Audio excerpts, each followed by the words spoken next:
சேதுபதிக்கு சில பேர் மேலே ஒரு பயஸ்டான ஒரு ஒரு ஒரு ஏதோ ஒரு அன்போ ஏதோ சம்திங் இருக்குப்பா. அது கிளியராக தெரியுது. பிரஜன் விஷயத்துலையும் தெரியுது, சாண்ட்ரா விஷயத்தில் தெரியுது, விக்ரம் விஷயத்துலையும் அது நல்லாவே தெரியுது. ஆனால் அதுவே பார்வதியோ வேறு யாராவது ஏதாவது தப்பு பண்ணால் உடனடியாக அவர் வந்துட்டு இந்த ரெட் கார்டு கொடுக்குறதோ இல்லை சேரை போட்டு உட்கார்றதோ இந்த வேலைலாம் பண்ணிகிட்ருக்காரு. அவர் சட்டையை கழட்டுவார். அதெல்லாம் வந்து ரொம்ப அதெல்லாம் பார்த்தாச்சு, ரொம்ப பழைய இது. நீ வேறு ஏதாவது புதுசாக யோசிச்சு பண்ண சரியா? அது நீ கலர் ட்ரெஸ் போட்டு வர்றது முக்கியம் கிடையாது. நீ ஒரு ஃபர்ஸ்ட் ஆஃப் ஆல் நீ ஹோஸ்ட்டுக்கு ஒர்த்தே கிடையாது ஒரு ஆள். உனக்கு எப்படி ஹோஸ்டிங் பண்ணணும்னு தெரியல உனக்கு சரியா? அப்புறம் இந்த இது சொல்லுவான் இன்ட்ரொடக்ஷன் பண்ணுறப்போ வந்துட்டு ராஃப் எல்லாம் சொல்லிட்டு கடைசியில் மாருதி சுசுக்கி சொல்லுவான். அது நல்லா கவனிச்சு பாருங்கள். ஒரு வாட்டி கூட அந்த ஆளுக்கு அந்த வாயில் சுசுக்கி அது ஜி சவுண்டு வரணும். சுசுக்கின்னு சொல்லாமல் சுசுக்கி அப்படின்றான். சூன்னு என்னடா பேசுகிற? சுசுக்கி அதை சொல்லாமல் சுசுக்கி அப்படின்னு சொல்லிட்டு ஓகே அப்படின்னு. அது ஏன்னா அவருக்கே தெரியுது. அது சைக்கலாஜிக்கலாக நீங்கள் பார்த்தீங்கன்னா, சைக்காலஜி படிச்சிருக்கேன். சைக்கலாஜிக்கலாக நீங்கள் பார்த்தீங்கன்னா ஒரு ஆள் வந்து அந்த ஓகே போடுறான்னா அப்போ வந்து அந்த இடத்துல கொஞ்சம் ஒரு மாதிரி டவுனாக ஃபீல் பண்ணுறான்னு அர்த்தம். டவுனுன்னா எப்படி சொல்கிறதுன்னா ஹீ இஸ் லேக்கிங் கான்ஃபிடென்ஸ். அந்த வேர்ட் சொல்கிறப்போ வந்துட்டு ஓகே அப்படின்னா அப்படியே மறந்துடுங்க, கடந்து போயிடலாம் அப்படின்னு அவனே கம்ஃபர்ட் பண்ணிக்கிறான். ஃபஸ்ட்டு நீ ஒரு ஹோஸ்ட்டு எவ்வளோ பெரிய ஷோ ரன் பண்ணுற, எவ்வளோ மேபி க்ரோர்ஸ் ஆஃப் ருபீஸ் கூட செலவு பண்ணியிருப்பாங்க, நமக்கு தெரியாத அந்த கணக்கெல்லாம்.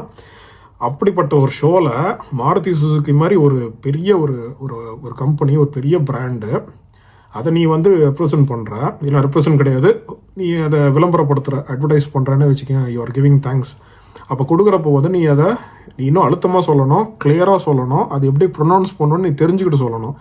அதை விட்டுட்டு சுசுன்னா என்ன? சூசு தான் போகணும். இவனெல்லாம் வந்து ஹோஸ்ட்டாக வச்சுருக்காங்க. சரி, ஓகே.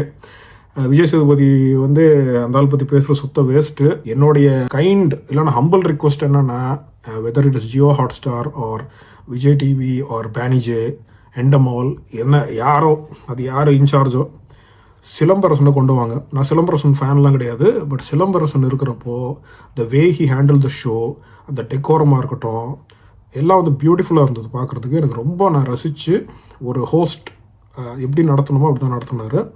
எந்த இடத்துல கடுமையாக இருக்கணுமோ, எந்த இடத்துல கண்டிக்கணுமோ கரெக்டாக கண்டிச்சார். Not like Kamal Haasan who is like always about himself, எல்லாமே வந்து நான் கடவுள் அப்படின்னு அவரே நினச்சிப்பார். அந்த மாதிரி லூஸு கிடையாது. விஜய் சேதுபதி மாதிரி மக்களாக பெரிய ஆளாக்குன ஒரு ஆளும் கிடையாது. சிலம்பரசன் வந்து உண்மையாகவே ஒரு டேலண்டடான ஒரு பர்சன். அண்ட் அஃப்கோர்ஸ் அவங்க அப்பாவும் லைக் சூப்பர் மல்டி டேலண்டட்னு சொல்லுவாங்க. அப்படிப்பட்ட ஒரு ஆள். ஸோ அவரை நான் சின்ன வயசுலேருந்து பார்த்துக்கிட்டு இருக்கேன். And yes, he has some personal challenges. அதையுமே அவர் பிரேக் பண்ணிலாம் வந்து இன்றைக்கு வரைக்குமே ஹி இஸ் ராக்கிங். ஓகே, அவரை வந்து ஹோஸ்ட்டாக போட்டிங்கன்னா ஒரு பேலன்ஸ்டான ஒரு வியூ கிடைக்கும்னு எனக்கு தோணுது. அது என்னுடைய ரிக்வெஸ்ட். அது எடுத்துக்கோங்க, இல்லைனா இட்ஸ் அப் டு யூ.